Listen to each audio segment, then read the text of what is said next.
Hello students, welcome back to the channel. ये वाली video आप सभी के लिए बहुत ज्यादा इंपॉर्टेंट होने वाली है क्योंकि यहाँ पे इस वाली वीडियो के अंदर हम बात करने वाले हैं दिल्ली यूनिवर्सिटी के लिए। अगर आप लोगों ने यहाँ पे ये गलतियां कर दी during your admission process in Delhi university, आपने चाहे कितनी भी मेहनत कर रखी हो सीयूटी के अंदर, आपके कितनी भी अच्छे मार्क्स आ रखे हो, लेकिन आप लोग अपने ड्रीम यूनिवर्सिटी के अंदर, ड्रीम कॉलेज के अंदर नहीं पहुंच रहे होंगे, तो ये वाली वीडियो अपने दोस्तों के साथ भी शेयर कीजिएगा। अपने पास भी इस वीडियो को रखेंगे, बार बार इसे चेकआउट करते रहेंगे और देखते रहेंगे। और जो भी डाउट हो you can comment in the comment box, और हम लोगों को बताते रहें कि आप लोगों को दिक्कतें क्या हैं, हम उसके ऊपर कोई ना कोई वीडियो लेके आते रहेंगे। तो अब गलतियां क्या नहीं करनी, सबसे पहले तो मैं आप सभी को बताना चाहूंगा कि दिल्ली यूनिवर्सिटी का जो एडमिशन प्रोसेस है पूरा है 3 पार्ट्स में डिवाइडेड है। सबसे पहले तो आपको सीयूटी का पेपर देना है, उसका रिजल्ट आएगा। उसके बाद साइमल्टेनियसली आपको सीएसएएस पोर्टल भी भरना है, कॉमन सीट एलोकेशन सिस्टम। मतलब कि दिल्ली यूनिवर्सिटी में जो पढ़ने वाले बच्चे हैं, दिल्ली यूनिवर्सिटी में जो रुचि रखने वाले बच्चे हैं, उनको सीयूटी के बाद सीएसएएस पोर्टल में अपने आप को रजिस्टर करना पड़ेगा और उसके बाद ही वो अपनी प्रेफरेंसेस भरेंगे एंड सो ऑन। उसके बाद आपका प्रोसेस होगा। अब मैं स्टेप बाय स्टेप आपको समझाता हूं। आपका सीएसएएस पोर्टल भी 3 पार्ट्स में डिवाइडेड है। पहले पार्ट में आपको अपनी पर्सनल इंफॉर्मेशन दिल्ली यूनिवर्सिटी के पोर्टल में रखनी है, लिखनी है, रजिस्टर करनी है। जैसे कि अपने 10th का नाम लिखना है, अपने जिस कैटेगरी से आप बिलोंग करते हैं वो सारी चीजें आपको देनी है। दूसरे पार्ट में आपको प्रेफरेंसेस भरनी है कि आप कौन से कॉलेज के अंदर कौन सा कोर्स करने में ज्यादा रुचि रखते हैं। आपके पास नंबर ऑफ प्रेफरेंसेस हैं, जितनी भरना चाहो उतनी भरो। सबसे बड़ा डाउट बच्चे के मन में यही आ रहा है कि सर मेरे को 3 से 4 प्रेफरेंसेस ही भरनी होंगी, 5 से प्रेफरेंसेस ही भरनी होंगी। नहीं, जितनी चाहें उतनी भरनी है। 70 यूनिवर्सिटी, 70 कॉलेजेस हैं आपका दिल्ली यूनिवर्सिटी के अंदर। हर एक कॉलेज का हर एक कोर्स आप भर सकते हो। मैं ये इतनी चीज आपको बता रहा हूं। एंड थर्ड, आपका जब काउंसलिंग के लिए, आप काउंसलिंग के बाद आपको सीट एलोकेट हो जाएगी, तो सीट को एक्सेप्ट करने का भी प्रोसेस है, तो फेज 3 कहते हैं हम उसे, राइट। तो स्टेप 1 के अंदर जैसे कि आपको गलती नहीं करनी, मैं हर एक फेज में गलती क्या नहीं करनी वो बताने वाला हूं। जैसे कि अभी फेज 1 अभी चालू है, फेज 2 फेज 3 अभी शुरू हो जाएगा आपका।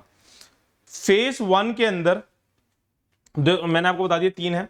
फेज 1 के अंदर आपको डॉक्यूमेंटेशंस को बहुत अच्छे तरीके से भरना है।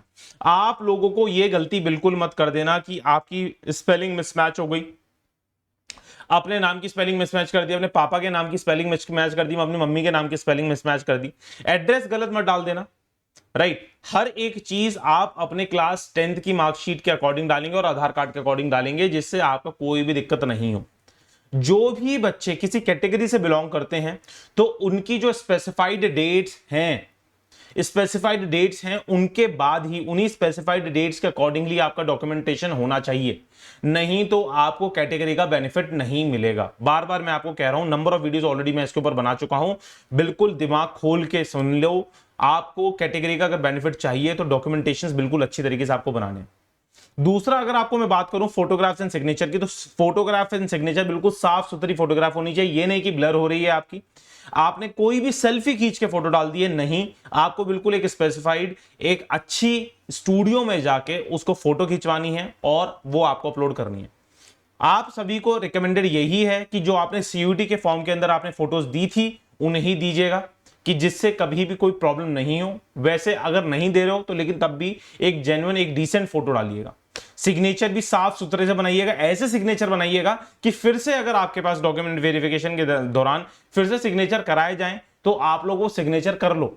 याद रहने चाहिए आपको अपने सिग्नेचर। ये नहीं कि कुछ भी आपने मन पसंद उस समय सिग्नेचर बना दिया और उसके समय आप भूल ही गए मैंने क्या सिग्नेचर अपलोड किए थे, राइट। उसके बाद अगर मैं बात करूं बैंक डिटेल्स की, तो bank details is very important. Bank details आपको बहुत ही अच्छी तरीके से रखनी है क्योंकि उसी से जो भी ट्रांजैक्शंस हैं वही होने वाली हैं। अगर कोई फीस रिफंड आती है या फिर आपका जैसे कोई आप फेज 3 तक पहुंच गए हो, आपको कोई सीट एलोकेट हो गई है, आप किस एक सीट एलोकेट हो गई, आप दूसरे काउंसलिंग राउंड में पहुंचे और आपको दूसरे कॉलेज की सीट एलोकेट हो गई, तो बैंक डिटेल्स आपको जो बैंक पैसों का कुछ ट्रांसफर होगा या कुछ भी होगी, तो बैंक डिटेल्स आपको बहुत ही अच्छी तरीके से भरनी है, राइट। इसके बाद अगर मैं बात करूं phase 3 is one of the most important. यहीं पे बच्चे 99% जनता मैं बोलूंगा मात खा जाएगी, प्रेफरेंसेस बिल्कुल सही से नहीं भरते।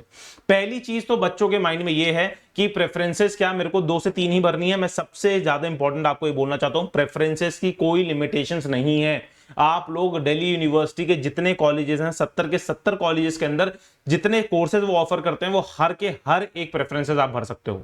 प्रोवाइडेड आप लोग उन कोर्सेज का क्या जो सब्जेक्ट कॉम्बिनेशन है उनको सेटिस्फाई कर रहे हो, राइट। तो प्रेफरेंसेस की कोई लिमिट नहीं है, जितनी भरनी है उसे भरें।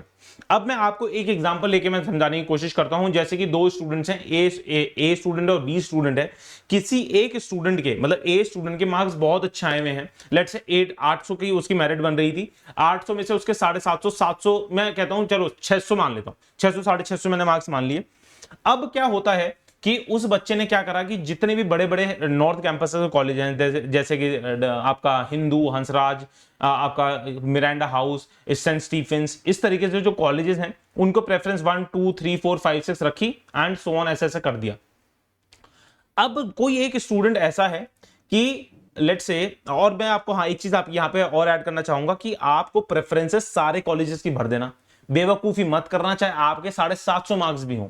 मैं तब भी आपको बोल रहा हूं आप लोग हर एक कॉलेज को भरना। अगर let's say BSc honours in, let's say आपको बीएससी ऑनर्स इन मैथमेटिक्स करनी है, अगर 5 कॉलेजेस अगर आपको ऑफर कर रहे हैं तो पांचों के नाम लिखेंगे। ये नहीं कि मैं तो बस स्टार्टिंग के 3 में अगर मेरा होता है जाऊंगा, नहीं तो मैं नहीं जाऊंगा। मैं 750 वाले बच्चे को भी बोल रहा हूं ये 800 में से।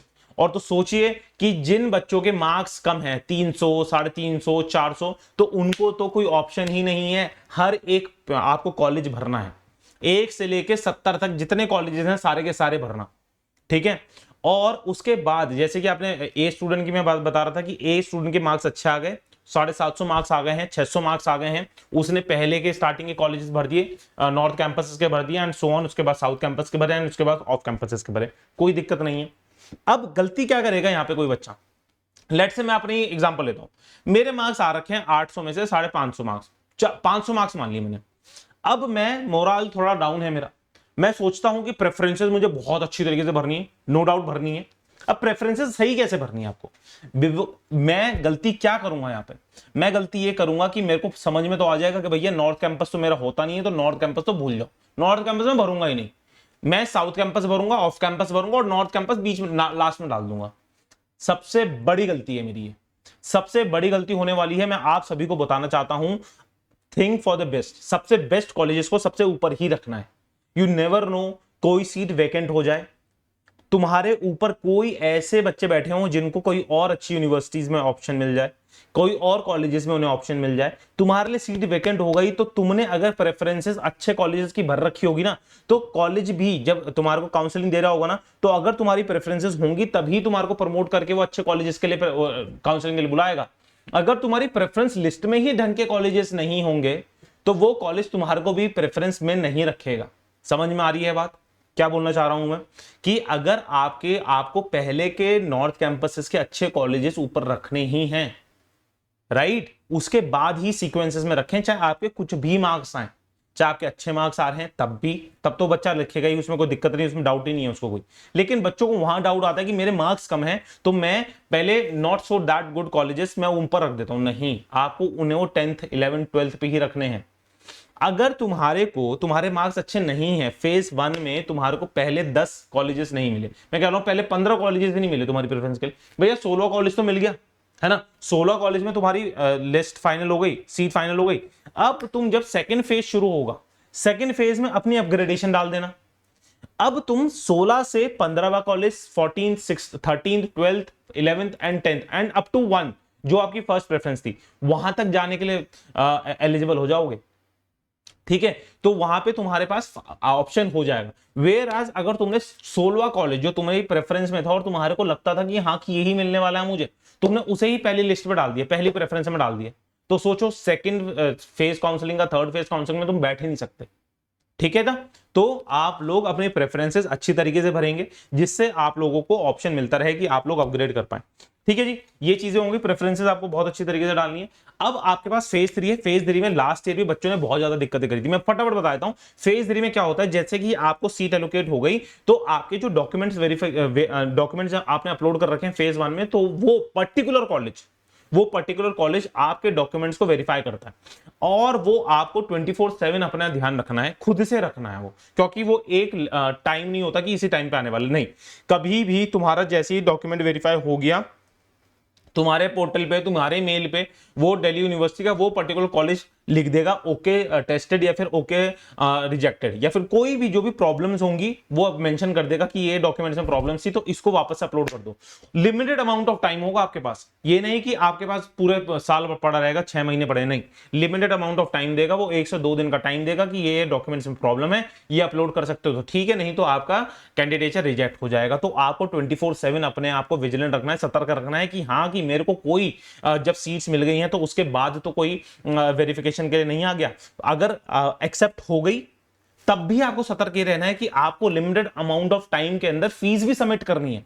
अगर आपने फीस सबमिट नहीं करी, हर चीज हो गई, आपको प्रेफरेंस आपने अच्छी भर दी, आपका सीयूटी के अंदर स्कोर अच्छा है, आपको सीट मिल गई, लेकिन आपने फीस नहीं भरी, खत्म, वहीं पे काम खत्म हो जाएगा। अगर आपको लेट हो गया आपको फीस भरने के लिए तो आपकी सीट नहीं मिलेगी। तो ये गलतियां आपको बिल्कुल भी नहीं करनी है। ये वाली वीडियो आप सभी के सभी अपने दोस्तों के साथ शेयर करेंगे। रेगुलर मैं आपके पास इसी चैनल के थ्रू हेल्प करने के लिए, आपको गाइड करने के लिए जुड़ा हुआ हूं। आप लोग कमेंट बॉक्स के अंदर कमेंट के थ्रू बता सकते हैं कि आपको दिक्कतें क्या फेस करने को मिल रही हैं, हम नंबर ऑफ वीडियोस उसके ऊपर बना देंगे, राइट, अपने दोस्तों के साथ इसे शेयर करेंगे। ये बहुत इंपॉर्टेंट चीजें हैं, मेहनत कर रखी है, मैं चाहता हूं आप लोग अपने ड्रीम यूनिवर्सिटी के अंदर पहुंचे। अब मैं यहां पे एक चीज बात करना चाहूंगा, जो भी क्लास 12th के स्टूडेंट्स हैं जो चाहते हैं कि हाँ कि सीयूटी के अंदर, जैसे कि अभी मेरे सीनियर्स दिल्ली यूनिवर्सिटी में एलिजिबल हो रहे हैं, प्रेफरेंसेस भर रहे हैं, अच्छे कॉलेजेस में जाने की कोशिश कर रहे हैं, उनको कॉलेज मिल भी जाएगा 1 से 1.5 महीने के अंदर, तो मैं भी 2024 के अंदर अपना सीट को फिक्स करना चाहता हूं, मैं अभी से प्रिपरेशन करना चाहता हूं। और मैं आप सभी को यही बोलूंगा कि अभी से प्रिपरेशन करना is the right time, is the right thing, क्योंकि धीरे धीरे करते रहोगे, आपको पता भी नहीं चलेगा कि आपकी सही बोलूंगा औकात कितनी हो गई है सीयूटी को क्रैक करने की, तो आपको पता भी नहीं चलेगा। जहां पे वो बच्चे लास्ट मोमेंट तक बैठे होंगे कि हाँ कि यार बोर्ड्स के बाद पढ़ाई करनी शुरू करेंगे, आप लोगों का सिलेबस खत्म हो चुका होगा, उसी के लिए अनअकैडमी आप सभी के लिए बिल्कुल ही अफोर्डेबल प्राइस के अंदर लेके आया है जीटी का batch, language and general test का बैच, जिसके अंदर आप लोगों को बहुत ही सस्ते दामों पर मिल रहा है।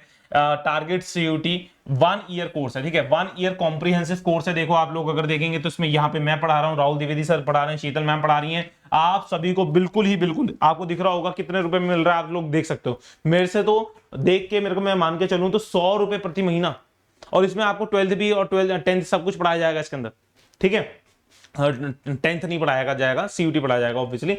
और आप सोचें यहाँ पे इंडिया बेस्ट एजुकेटर्स आपके साथ पढ़ाए जा रहे हैं, पढ़ाएंगे आपको, और ये 1200 रुपए का कोर्स आपको सिर्फ और सिर्फ मिलने वाला है, क्या कोड लगा के, CUET लाइव कोड लगा के। अपने दोस्तों के साथ शेयर करो, अगर जिस भी बच्चे को दिल्ली यूनिवर्सिटी के अंदर एडमिशन मिल गया इस साल, वो अपने जूनियर्स के साथ शेयर करेंगे कि हाँ कि ये जो 1200 रुपए का कोर्स है वो CUET लाइव कोड लगा के मिल रहा है, और लिमिटेड टाइम ऑफर है ये, ठीक है, जल्दी से शुरू करेंगे। 16 तारीख से हमारा बैच शुरू हो गया है, वहां पे मैंने क्लासेस लेनी शुरू कर दी हैं, आप लोग भी वहां पे पढ़ना शुरू करें। Thank you students, god bless you और bye bye, take care, and I hope आप सभी के लिए मैं ये वीडियो अच्छे से लेके आया हूं। जो भी डाउट्स हो कमेंट बॉक्स के अंदर मुझे बताएंगे, मैं उसके ऊपर भी कोई ना कोई वीडियो बना के लेके आता रहूंगा। चैनल पे पहली बार आए हैं, डू सब्सक्राइब दिस चैनल, क्योंकि यहाँ पे डेली बेसिस पे कुछ ना कुछ नई से नई चीजें, अच्छी से अच्छी जो भी डाउट्स होते हैं वो उसके ऊपर वीडियो बनाई जा रही है। Thank you students, god bless you और बाय बाय, टेक केयर।